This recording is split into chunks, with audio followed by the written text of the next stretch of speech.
A lo largo del siglo XVIII, Europa vivió una importante etapa de renovación que la condujo a abandonar las viejas creencias en favor de una intensa búsqueda de ideas y conocimientos. Este periodo histórico, conocido como la Ilustración, se caracterizó porque gran parte de los hombres de este tiempo confiaron totalmente en la razón como fundamento para generar nuevas explicaciones y saberes sobre el mundo que les rodeaba. Mediante el empleo del razonamiento, pretendían dejar atrás las creencias religiosas tradicionales a las que concebían como la herencia de una etapa de oscuridad e ignorancia marcada por la superstición. Los científicos e intelectuales del siglo XVIII encontraron en la razón una nueva vía para alcanzar la verdad.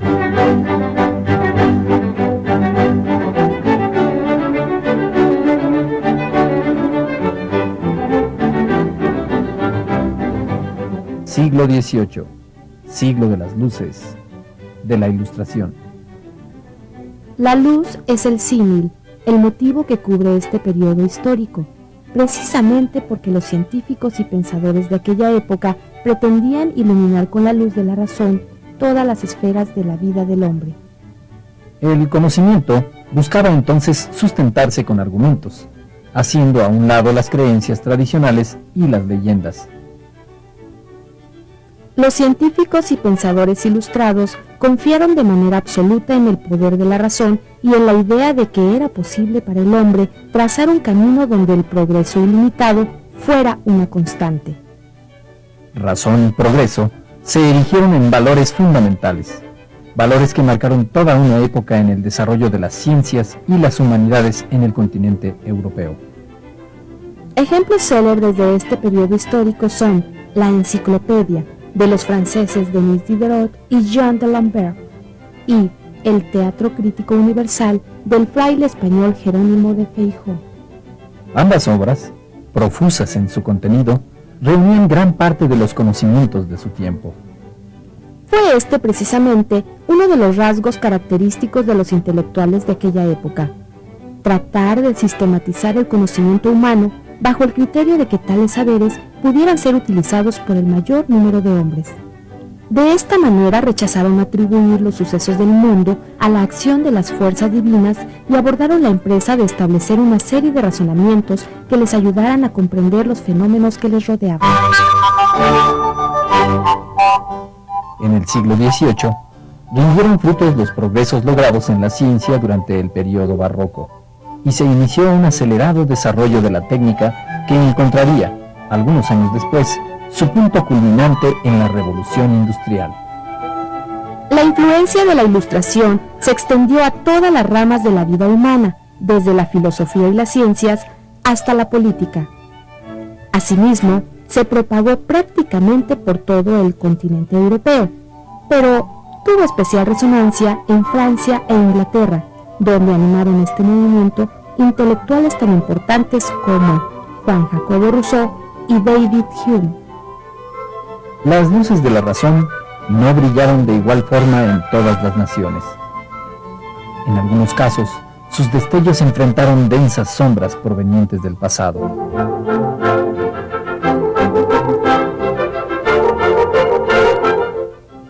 Si bien la idea del progreso ilimitado, propuesta por los pensadores de la Ilustración, se apoderó casi por completo del territorio europeo, no en todos los países del viejo continente se vivió este movimiento de igual forma. En España, existieron ciertas resistencias provocadas por la manera en que esta nación experimentó los tiempos de la Reforma Protestante y el periodo barroco. Ello se debió a la enérgica vigilancia que la propia monarquía española y la Iglesia ejercieron sobre el mundo hispánico. La estricta tutela de estas instituciones provocó que el desarrollo de la filosofía y de las ciencias en el Imperio español fuera más pausado y conservador. A pesar de esta circunstancia, las ideas ilustradas tuvieron gran importancia dentro del entorno ibérico, en especial en el terreno político. El emperador Carlos III, quien reinó en España entre los años de 1759 a 1788, practicó una forma de gobierno basada en los preceptos de la Ilustración. Bajo su tutela, ese país logró consolidarse como nación moderna.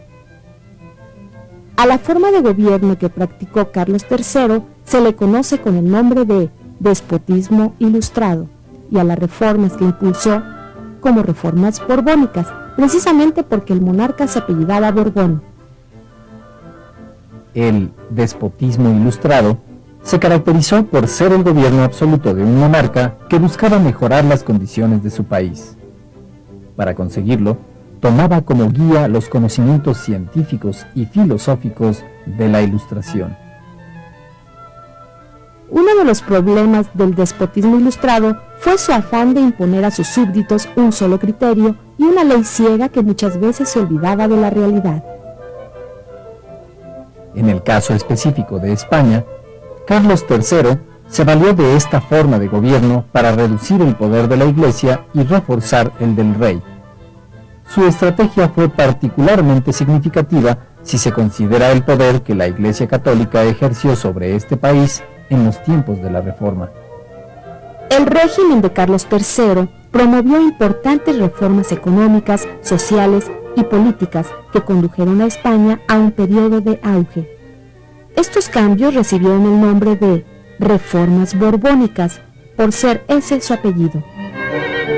El pensamiento ilustrado cruzó la amplia frontera del Atlántico y arribó a América, donde ejerció una notable influencia.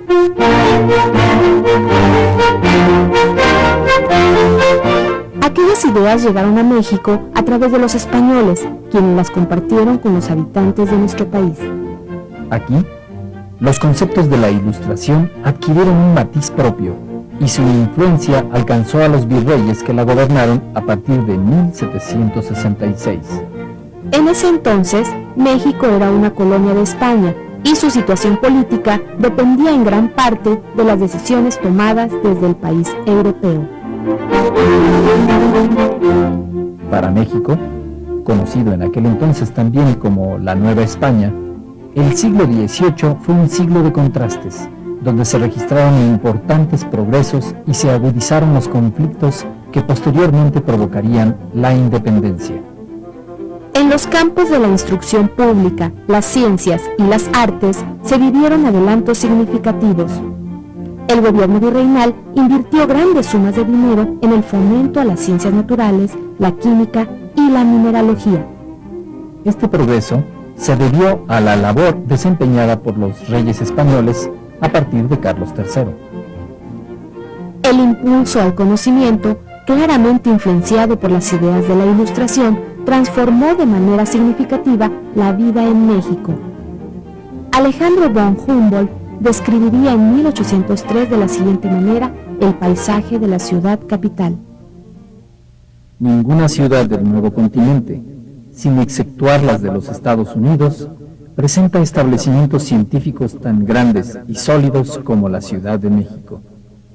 Citaré la Escuela de Minas, dirigida por el sabio Eluyar, el Jardín Botánico y la Academia de Pintura y Escultura, conocida con el nombre de Academia de las Nobles Artes. Lo que Humboldt observó fue el resultado del proceso que se vivió durante el siglo de las luces en nuestro país. A pesar de haber promovido el conocimiento, la educación y las artes, Carlos III también impuso ciertas medidas poco afortunadas, las cuales generaron conflictos y situaciones desfavorables en la colonia. Una de ellas fue la expulsión de los jesuitas del territorio de la Nueva España.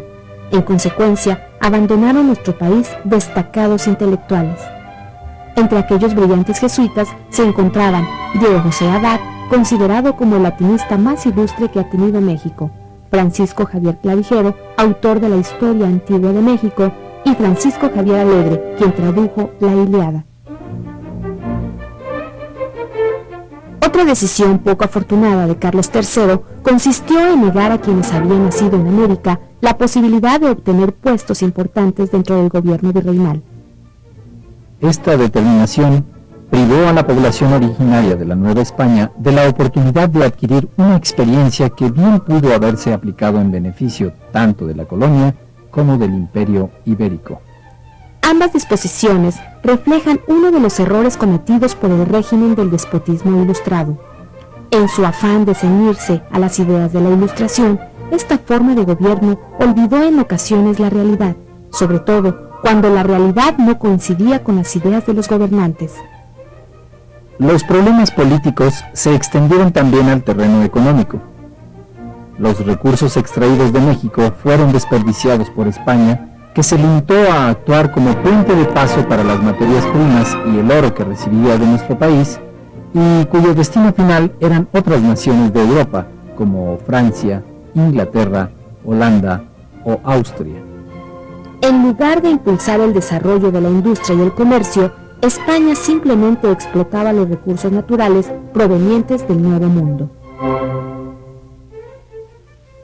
La Ilustración fue un gran movimiento intelectual del siglo XVIII que preparó los grandes cambios que iban a modificar la faz del mundo.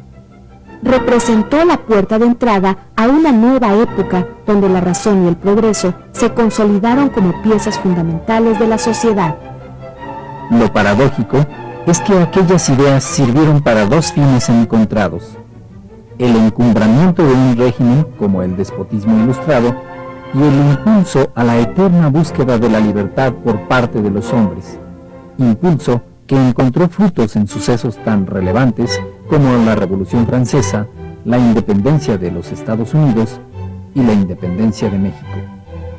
El caso de nuestro país fue ejemplar. Las ideas rebasaron los límites a los cuales quiso someterlas Carlos III con el despotismo ilustrado. Las obras de los filósofos franceses hallaron en México ardientes admiradores. Su influencia fue el punto de partida para algunos de los hombres que años después lucharían por la independencia de la Nueva España.